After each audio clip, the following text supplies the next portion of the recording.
Seguimos ahora hablando de salud porque aproximadamente entre un 8 y un 10% de los niños en España sufren asma. Suele aparecer en edades tempranas, antes de los 10 años. Hoy nos preguntamos si sabemos qué hacer ante una crisis asmática. Estefanía de Blasio está con Noemí González, que es médico coordinadora del Servicio de Urgencias Canario. Buenos días a las dos. Buenos días, Estíbaliz. Pues sí, porque todos conocemos que el asma es una enfermedad que dificulta la respiración, se produce cuando se estrechan los bronquios, pero como tú bien dices, ¿qué es lo que tenemos que hacer cuando se produce esa crisis asmática?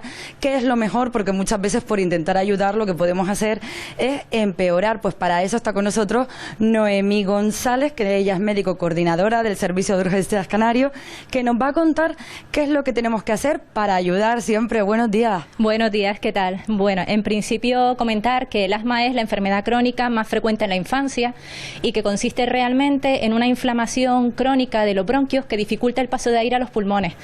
Puede presentarse como crisis más o menos severas de sibilantes, que son como esos pitos que escuchamos en el pecho, tos.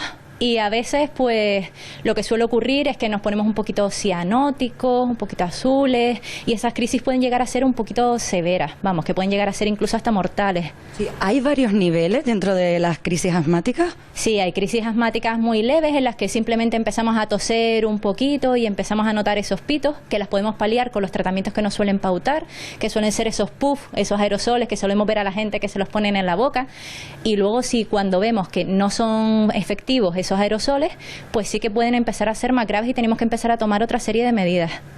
Claro, ¿y cuánto tiempo habría que esperar para que hiciera efecto el inhalador o broncodilatador, también se llama? Sí, podríamos esperar más o menos, podríamos hacer entre 2 y 4 puffs cada 20 minutos y esperar a que pongamos pues unas 3 series. Si en esas 3 series vemos que la dificultad respiratoria empeora o que nos encontramos peor, entonces sí estaríamos hablando de una crisis de asma severa o grave.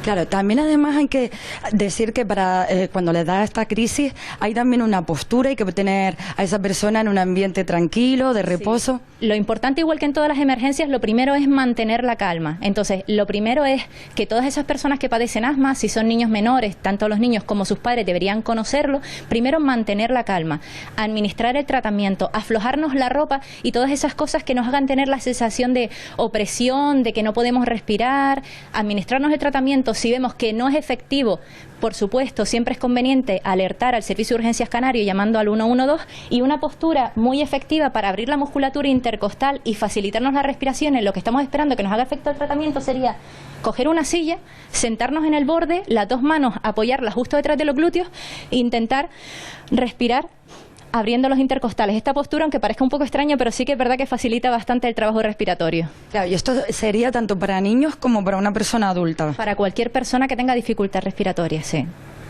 Y yo te quería preguntar, porque en Canarias sí que hay una incidencia muy alta, superior por encima del resto de España en asma. ¿Por qué? Porque el asma, uno de los desencadenantes del asma puede ser la alergia. Entonces, en Canarias, por el tema del siroco, la humedad, pues hay una mayor influencia de pólenes, de ácaros, y todos esos pues están asociados a rinitis alérgica, y muchas veces la rinitis alérgica, como tenemos la nariz obstruida, ese aire frío y seco entra por la boca, que no es capaz de calentarlo y humedecerlo, entonces sí que provoca esas crisis asmáticas. Por eso muchas veces en Canarias hay muchas crisis de asma relacionadas también con el tema de la alergia, no solo por el asma en sí.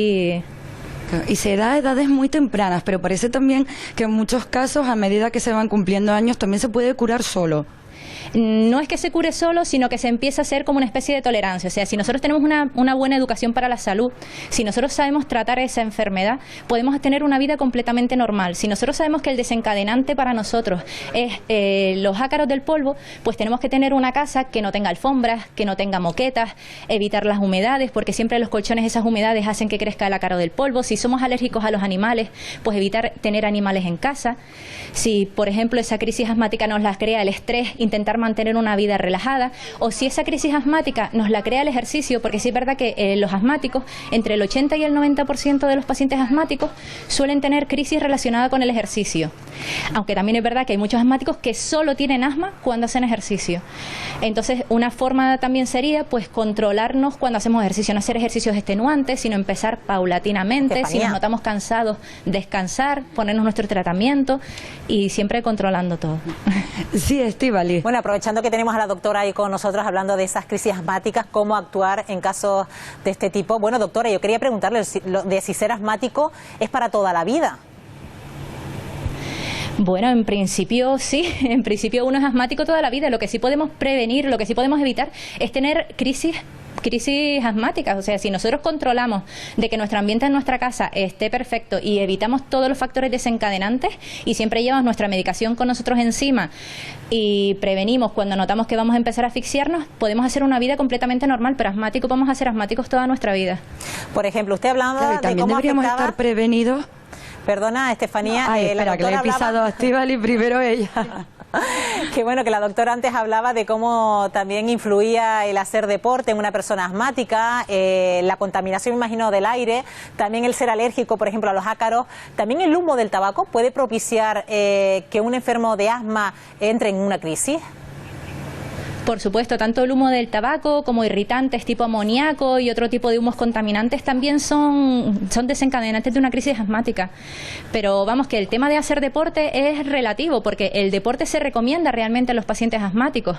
Lo único que hay que saber empezar paulatinamente y saber, vamos, lo que nos provoca cuando estamos haciendo deporte, por ejemplo, no hacer fútbol, no hacer baloncesto, no hacer carreras de fondo. Podemos practicar judo, podemos practicar natación, podemos practicar deportes que nos permitan hacer pausas. Ahí tenemos a Miguel Indurain, que ganó varios tours y es asmático. O si no, tenemos a este hombre, a Dennis Rodman, que es un jugador de la NBA, que lleva siempre los pelos locos. Ese hombre también es asmático y son deportistas de élite y hacen una vida completamente normal. Por mi parte, una última pregunta, Noemí. Por ejemplo, una persona que es asmática debe informar a su entorno, no a sus familiares, que ya seguramente lo sabrán, pero sí a su entorno, a su ámbito laboral, a su ámbito deportivo, de que es asmático, para que las personas que le rodean puedan actuar en una posible crisis asmática. Por supuesto, siempre es conveniente que se informe a todos los que tenemos en nuestro entorno de que padecemos una patología, de que padecemos asma. ¿Para qué? Para que si nosotros en ese momento, nuestras crisis leves las vamos a saber llevar, vamos a saber ponernos nuestros puffs, nuestro tratamiento, pero sí es conveniente de que las personas que tenemos alrededor tengan esa alerta por si no podemos solucionar esa crisis, puedan alertar al Servicio de Urgencias Canario o puedan identificar que estamos en el momento de una crisis grave y saber cómo actuar. Por eso es importante que toda la gente que tenemos alrededor lo sepa. Claro, por ejemplo, en el caso de los niños en el colegio debería ser obligatorio, ¿no?, que el profesor sepa que ese niño es asmático. Por supuesto, cualquier patología grave o cualquier patología moderada que tenga un niño siempre es conveniente comunicarlo al centro escolar. Siempre, pues sobre todo por el bienestar de nuestros hijos, vamos. Claro, y que además también el profesor sepa pues lo que tiene que hacer, ¿no? Como lo que nos has explicado ahora, que también muchas veces no saben. Exacto, y como siempre es lo primero mantener la calma. Si nos ponemos nerviosos nos vamos a bloquear, se nos van a venir 40 ideas a la cabeza y no sabemos a saber cuál elegir.